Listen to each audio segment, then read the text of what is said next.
Good evening. You are listening live to the Extreme Movie Show. I am your host, Rob, broadcasting to you from the Pineless Palace, just west of Orlando, Florida. In the Extreme Studios tonight, I have with me the young 20-something understudy of the Extreme Movie Show. That would be Professor Pixel. Tonight, ladies and gentlemen, we are continuing our coverage of Forever Night. We are on Season 2, Episode 3. Stranger Than Fiction is the title. And when I think fiction, immediately I think of what book are we talking about? What kind of bullshit nonsense are we talking about? And of course, we're talking about the lovely world of the 90s that seems like it's a generation ago, and it kind of is, Pixel. And that's, I miss going to bookstores, coffee houses, sitting back, chilling, whatever like that. Whether I'm partaking in the Investor's Business Daily, Wall Street Journal, or some other book or periodical of my choice. And damn it, I missed that because we have a cozy one in here because finally we get the other side of the female late night stuff that we haven't talked about a lot in Forever Night that makes the 90s so wonderfully progressive. And that's this with Nick Knight being involved. It's about a romance author who writes about vampires, kind of proceeding before it hit the big screen, although certainly not in print, aka Anne Rice. So tell me, I'm trying to keep a straight face here. Before I tell you what I give you my initial thoughts, or I want to hear what yours are, sir. Well, first we must consider how the fire is caught in the glass and it reflects it. That's an incredible line. It's great. This was so much fun. Last week was a really solid, really great episode. This one, like the little thumbnail that they have on Tubi when you go to select it, shows Jeanette with her crazy hair that is just all over the place this episode. Yeah. So I was like, I don't even know what this could be about. But when you hop in, it takes you back to New Orleans, 18, whatever. And 99, sir. It doesn't matter because you don't know the two. Nick isn't in this flashback because it's not a flashback. Well, I'm going to go ahead and just get right into the episode. I obviously did enjoy it, but let's get right into it. You do you, sir. All right. Yes. We do start out with this scene, this clearly vampiric man behind this lovely woman who seems to be infatuated, but their relationship can't be. She's engaged to Gaston. And it quickly cuts away from that to this rather meek-looking woman. Could we say meek-looking woman? Does that? How about frumpish? Librarian-esque. That works. It works. Well, don't insult librarians. Unremarkable. Yes, because she is reading her own lines that she's written with no passion. This is Emily Weiss, the new best-selling author of the Vampire Chronicles. And the way that it is delivered, I love. I love the prose that they have here. But everyone around her points out that she's really got no passion. She's got nothing to her, which she may find later in this episode. But after she goes back to her room where she's attacked something from behind, she falls to the couch and there is a faint mark on the back of her neck. What could that be? And I'll pause. So to me, we have this setup here. We know we kind of overdo it at the beginning. We're like, oh, is this Nick? Is this got something to do with the past? And I like it because it's so vampy, so gothic-y. It's just all these candles are lit, and if you look carefully on the ground, you see the smoke rising from there, even though it's her bedroom. I just love this kind of stuff because most of it's got a lot of natural light, and he goes to like nip her on the neck, and there's a lot of and all that, and it's like, okay, whatever. It's interesting because you're right. It's not Nick. It's not LaCroix. It's not any other vampires, but the guy shows vampire teeth. But the thing is like we mentioned last time in many other television shows, when they have a flashback or they have something from a movie or a television show, it parallels the particular storyline, which is going here.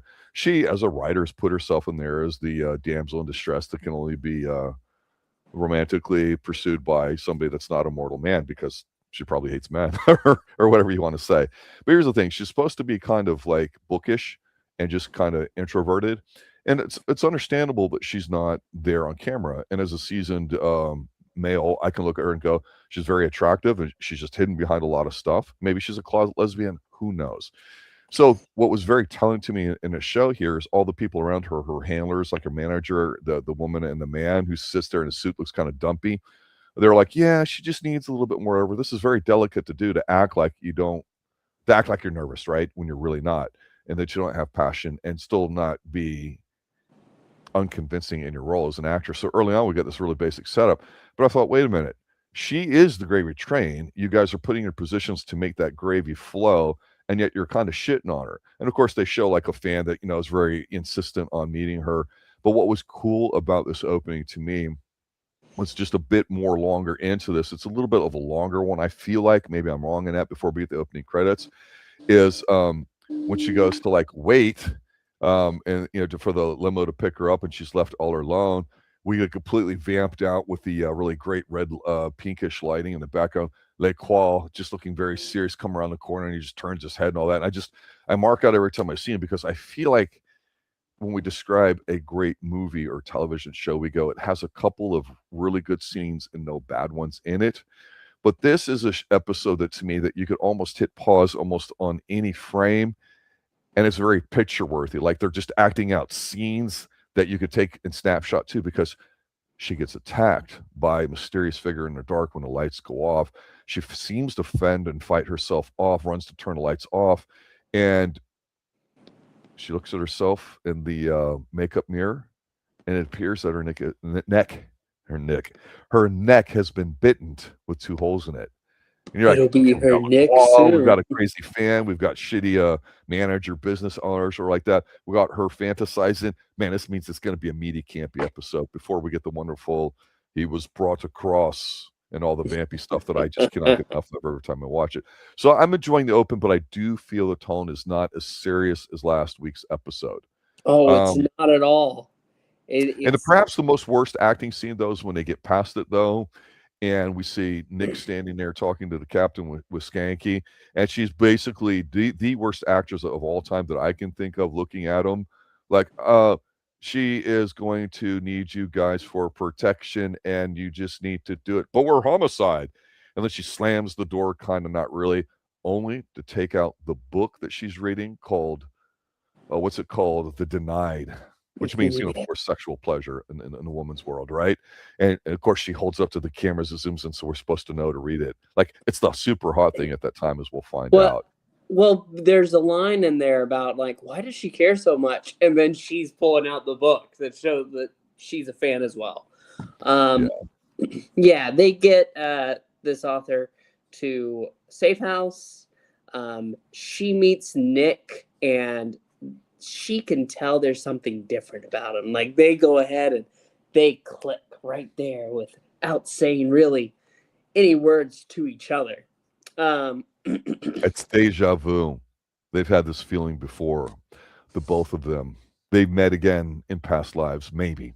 That's where I was thinking it was going, because there's instant recognition, and there's almost like a voiceover, like in the background or whatever, like they're almost communicating, right?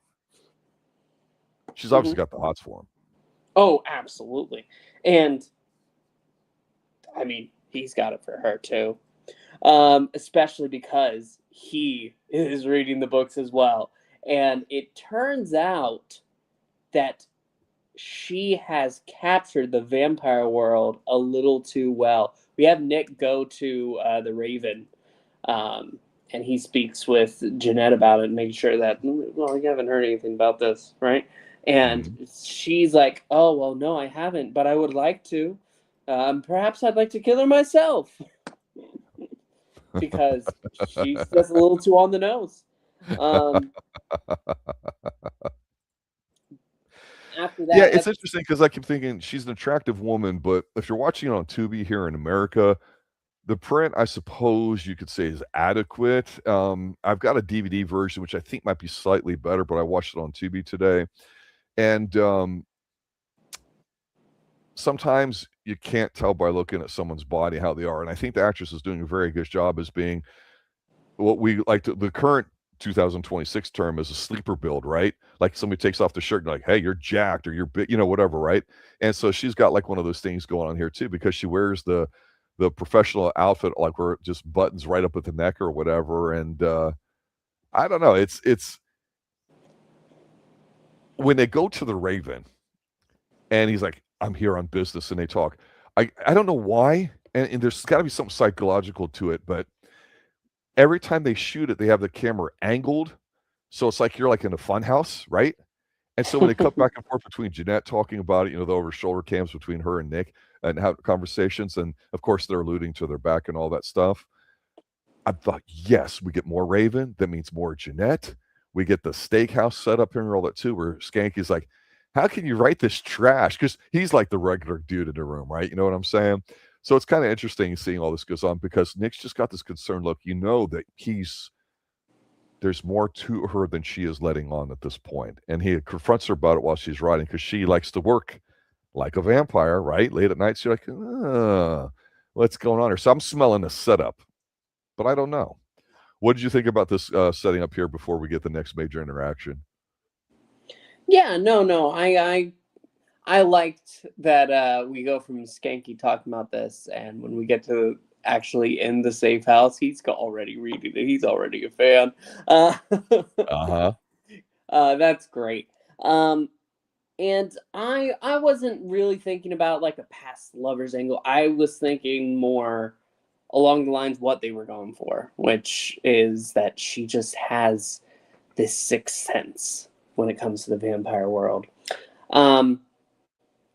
Getting to the safe house, Nick isn't there because he's at the Raven, and you have Emily asking Skanky, "Hey, is Detective Knight going to be here tonight?" And he goes and says, "Yeah, no, he'll be along soon." And you can tell that she's a little excited about that. But outside, poor guy who's watching in the car, it's raining. For some reason, he rolls down his window and he like leaves it that way.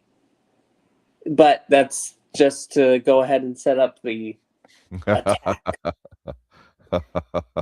He gets attacked. He's got marks on his neck. He's not dead. Nobody's dead yet. And that's when Nick finally makes it to the scene. LaCroix is watching from the distance. What did you think of him watching her get attacked and then this rando disposable cop guy get attacked? He's just there in the background. It feels weird.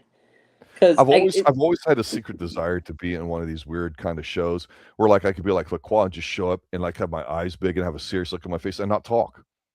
Because that's what he does most of this episode. It's fantastic. Because he's one of those guys that when you look at him, like, oh, I can't take this show seriously because this guy looks like a goof, right? But I'm telling you, he's taller than Nick. He's better built than Nick. Yes, he has a receding type hairline, which most men have at some point or whatever. But just the way he carries himself, I buy into him more and more. That I see him as the lead vampire. But when you just look at like a headshot, you go, oh, come on, really? You look like a goon. But no, this guy is sharp. He's on it. He's like varsity team, whereas Nick Knight, you realize, yeah, he's JV or even freshman in the world of vampires. No, I mean, seriously, I mean that in a good way for all of them involved because Nick has that sensitive side where he talks to her and he asks her open questions. I get the feeling you really know something about vampires. And then he shuts up and listens to her. And she's like, what? She's oozing. I mean, and it's like, what's going to happen besides the scream? And we find out there's another body and they have to figure it out because now, damn it, there must be a mole inside because they've been compromised, sir.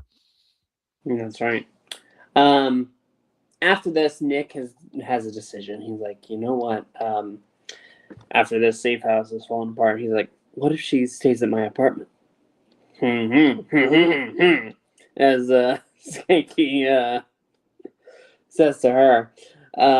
He takes her there, but he's not going to be the one watching her. We get a scene where he goes back to the Raven and asks Jeanette to watch her after commenting earlier in the night about, possibly wanting her dead.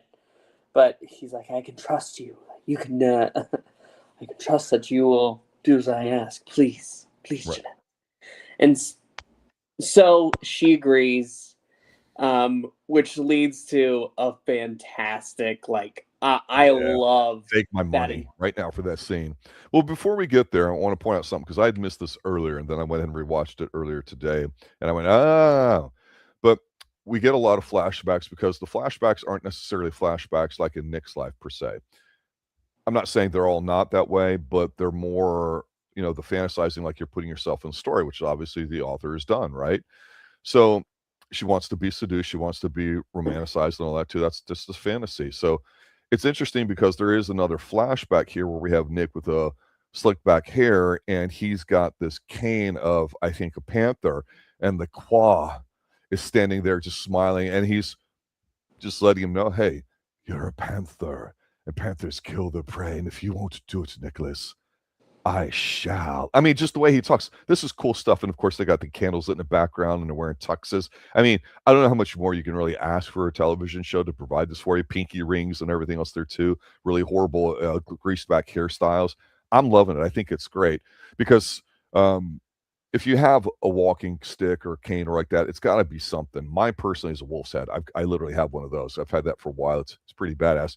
But I was watching this going, these little touches and flourishes I like LaCroix's got the ascot on, and that's kind of like a certain sort of like tie thing with the collars popped up that you put around rather than the bow tie that you'd have on a traditional outfit for oyster colored tux. And so I'm just these little dimensions and details I like mark out too. So it's interesting because as we see Skanky there when all this attack's going on, he's freaking out because he's kind of getting into it a little bit. And when she taps him on the shoulder and they hear her scream out, I'm like, wait a minute, she's getting all made up and dolled up for Nick. She's going to try to seduce him. At this point, with LaCroix watching and going to another house, I'm going, is she setting things up? Because the whole conversation, to your point, because now we get Jeanette more involved, which I think is great. She doesn't want to really watch this person, but I was starting to get a sense in these couple episodes here in season 2 that they're establishing a vampire culture, not just socially, how they are, showing us that they do indeed vamp people out, make you remember and all that stuff, but you try not to always do it. It made me feel like there was like clans, or for lack of a better term, or other things out there that they haven't alluded to yet, but maybe they're making you try to think about. Because I thought maybe she is a like a familiar, and maybe she's working with like a clan or something. Not that they introduced it well that would work, but she's doing such a great job of being unassuming in the background when she's obviously an attractive woman that no need needs to be seduced the way she is, and that's her fantasy. So I thought, yeah, because Natalie's looking at the attacks, right, and she's realizing certain things about him, and she's like, well, what do you think, Nick? And he's like, sloppy, not her type, but that doesn't rule it out. No, it doesn't, but it's very unusual. So something's not right because whenever they do evidence, especially when Natalie's involved, she's always been right. I mean, it's always never been a red herring, right? A distraction or whatever. But when he talks to her and gets the approval to watch her at her place and Jeanette shows up, this is cat fight city, baby. I love it. We can see her going in. She's dressed in all black leather and all that. And I'm like, yeah.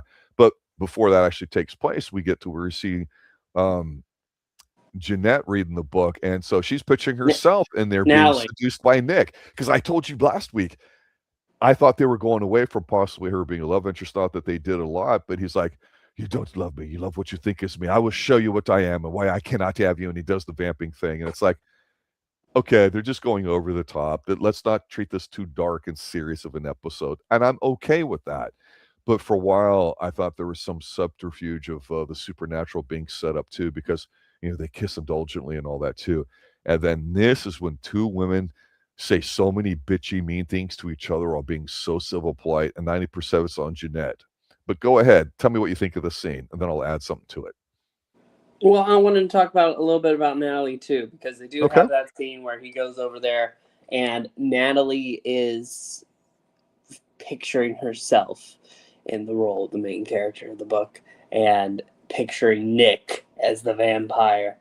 And I am kind of glad we got back to that, because they had hinted at it in the first season, and for the past 2 episodes, the only real kissing he does is on Jeanette. And even in this episode, he goes ahead and just kisses her. He's doing more lip kissing with Jeanette this season, whereas last season, I may be wrong, but my impression was they did more of the European friendly one, like on the cheek.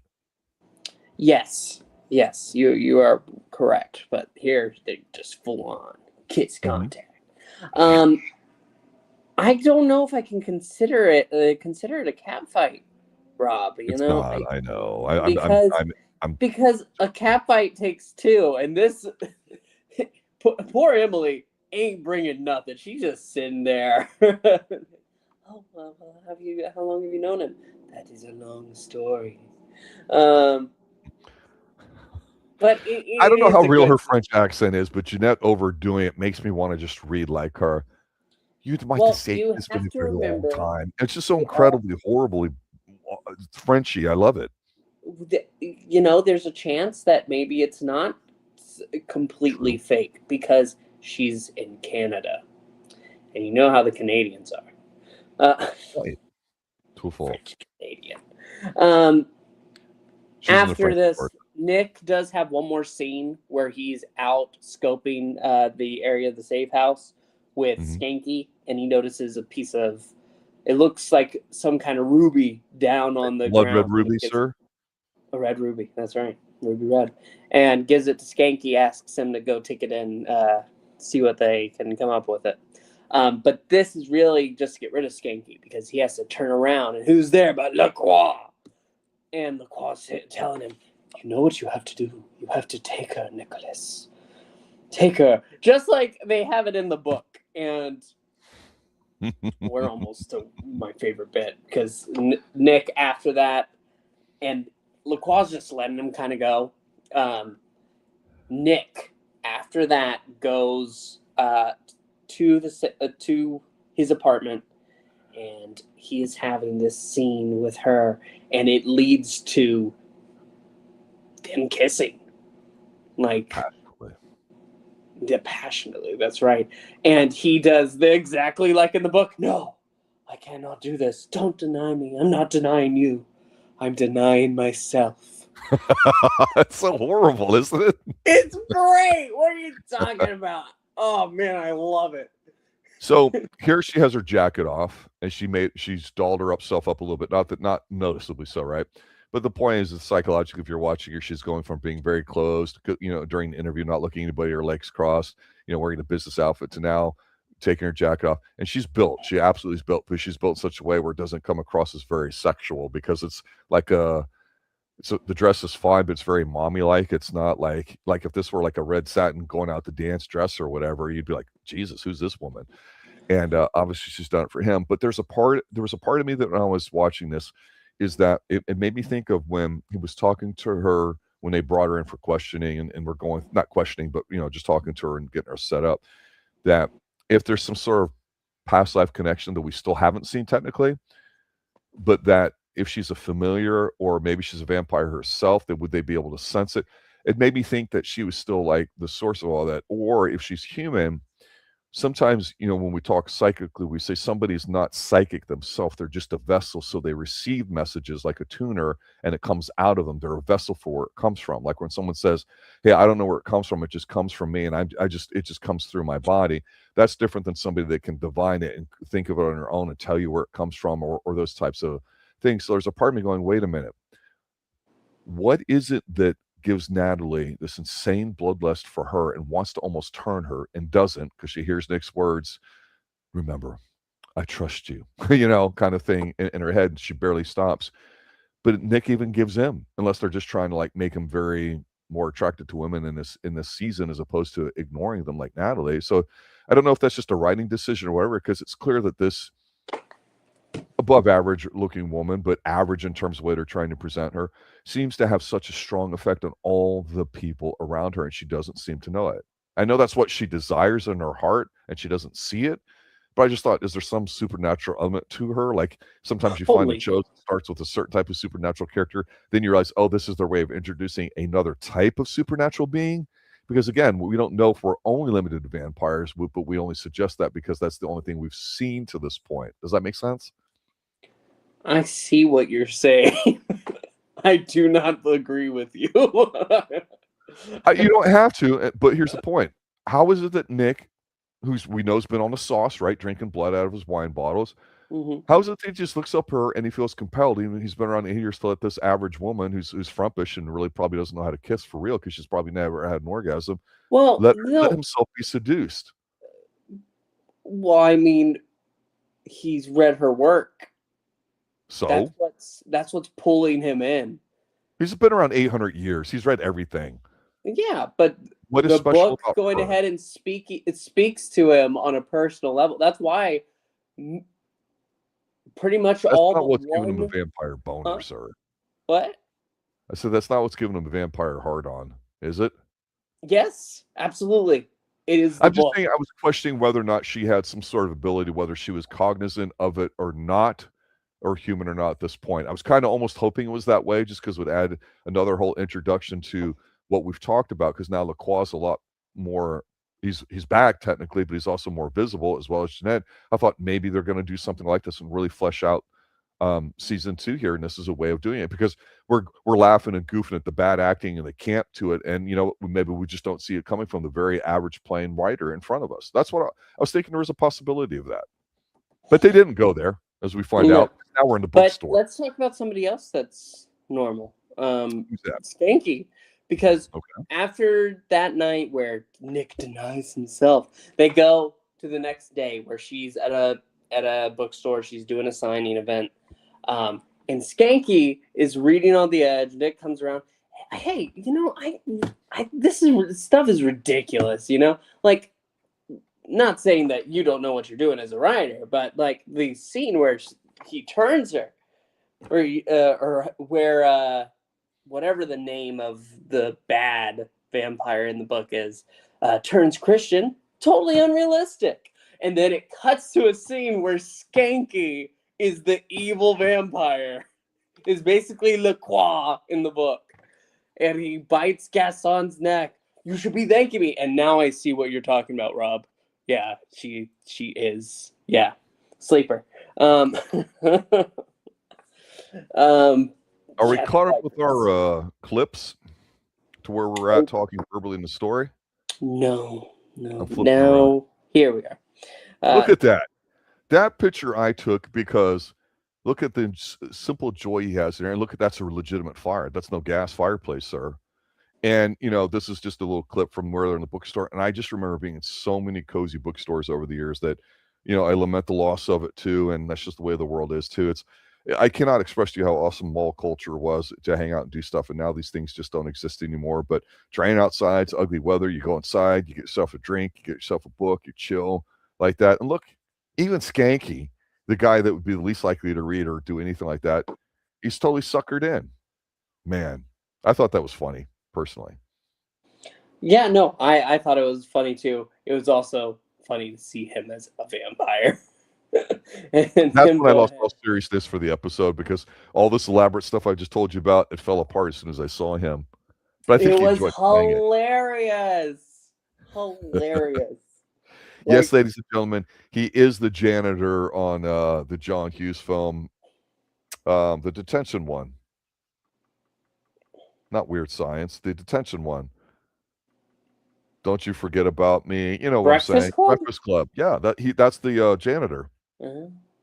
Yeah, that says everybody's trash. That's him.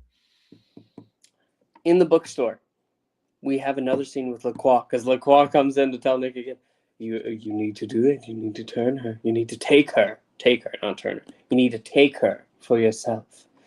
It's what you must do, Nick. And this is when the fan at the beginning that was like, oh my God, I wrote this for you. He's here again, and he's demanding that he go ahead and he come up to the table and speak with her.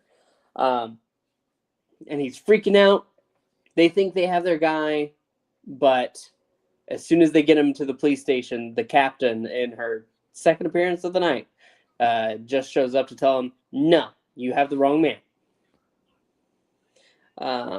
Which isn't much of anything.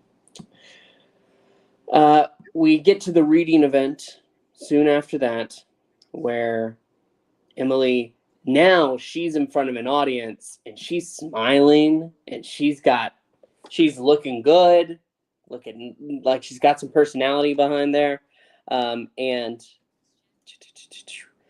And as she's reading it out and we're seeing the scene, you have the people that were shitting on her at the beginning talking about how she's really transformed, hasn't she?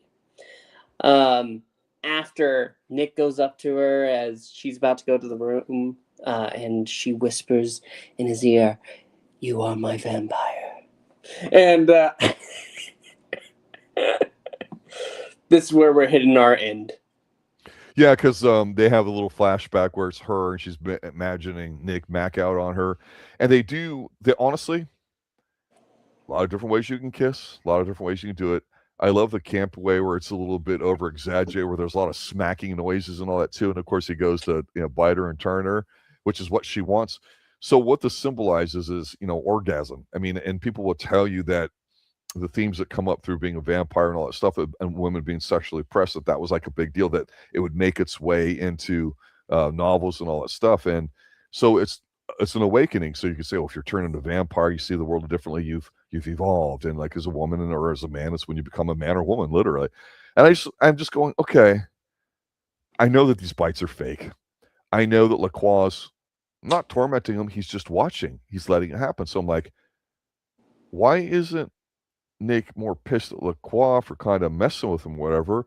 But as we're seeing all, the guy get corralled and all that too, he goes to meet her in the back, and he's kind of waiting around, and Nick's just eyes move around, and it kind of zooms in on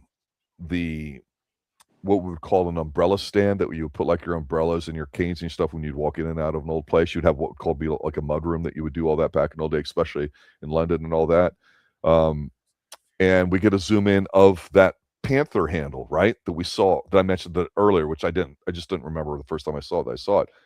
And what is it missing, sir? It's missing one eye. The color of that eye that it's missing, sir, is red.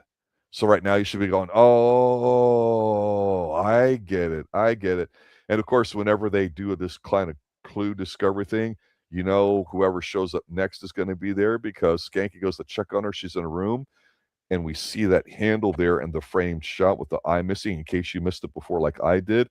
And who's near but Putsy guy that blended into the background, or like that, talking to her. And yes, this is our end scene, sir. Please go ahead.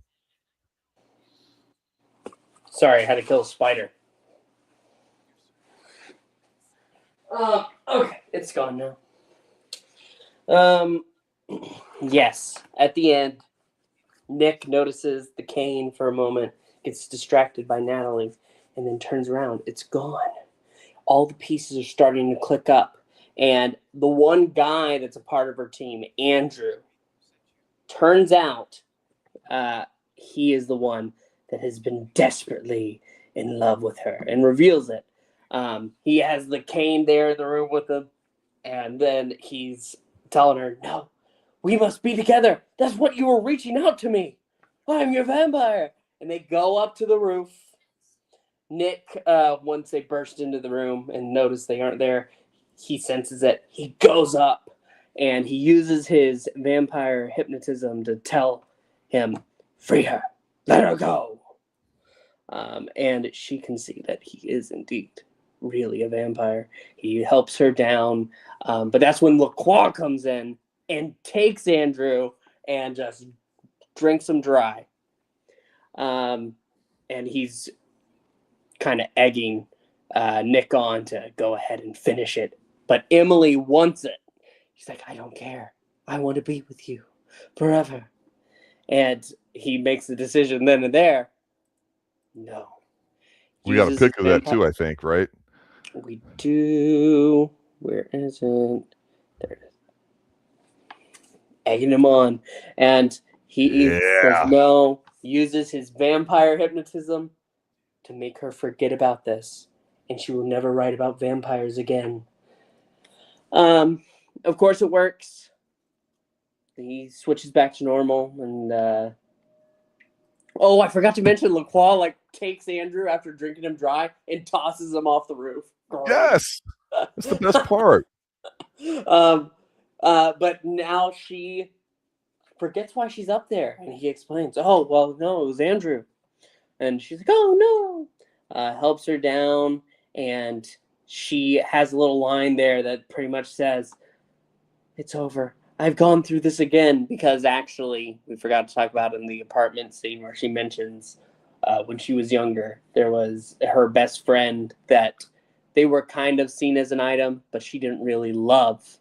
Um, she told him that Really he stop to comes. think she's too good for her childhood sweetheart. So I did everything I could to let him down slowly or easily and not hurt his feelings. Yeah, exactly. Because she's in Fantasyland. That's what it is.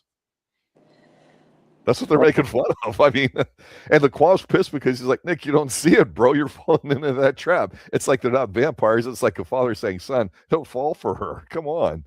But you know what they say about relationships, Pixel. Even if it's puppy love to the puppies, it's still love. But it is Too much done. vamping in the scene.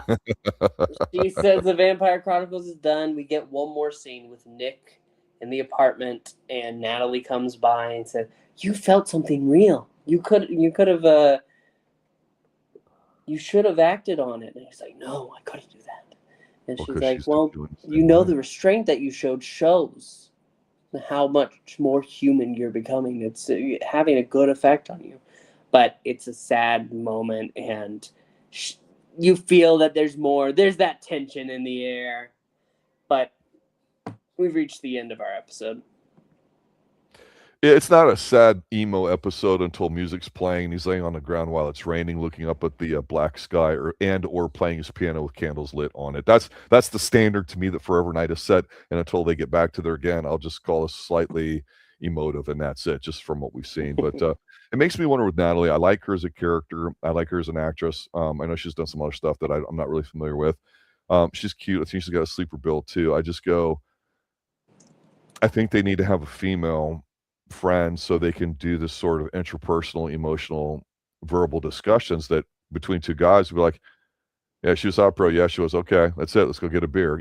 And talk about so he can turn his back and he can look like he's getting ready to cry and all that stuff. Because that's the shots that they shoot. That's part of the progressive nature of the show where he's really trying to atone for the sins of his past and help out mortal men and all that. And I like it. I get it. There's some good framing in here with the way she looks back at him while her back's turned and she's going through the elevator. It's it's it's a cool episode. It's a fun episode. It's pretty light. I don't take it too seriously. I'm not disappointed in it.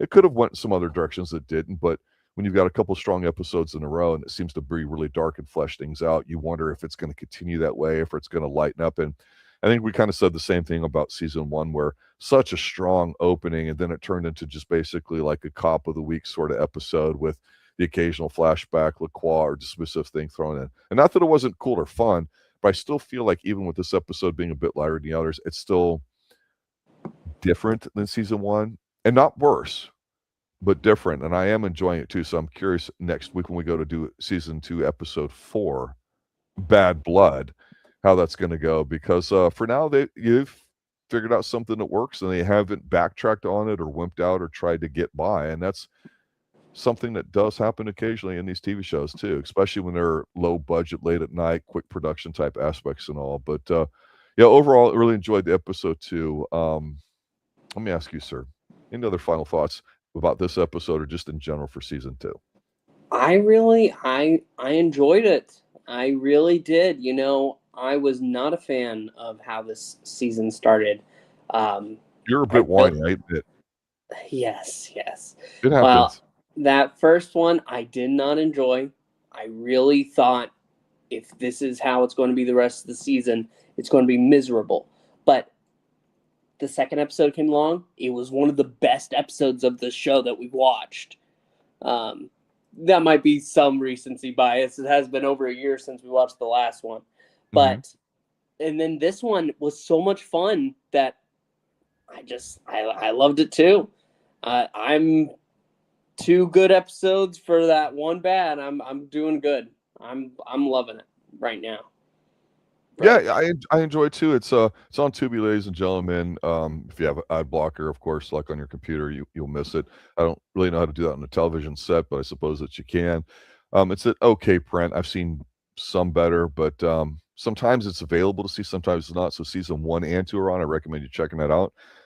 If when we finish season 2, there's a television show you'd like us to consider to review. We usually start with season 1, depending on how it does or how we feel about it. We'll get back to it because we rotate. We'll be doing season 5, I think it is, of Columbo in January of next year. So we'll fit in after season 2 of Forever Knight's done some other episode, maybe X-Files or Millennium or something else to be determined. But there's plenty to choose from, and we love always hearing from you guys, especially Levi, Liam, everybody else that's joined here too. Some of our Forever Knight super fans that post and for was it Facebook groups and all that stuff. Thank you for showing up and all that too. Appreciate it. So yeah, keep retweeting it out. Keep sending links. We'll be here next Wednesday night, 9 p.m. Eastern live for the next episode. Good night now. Good eat.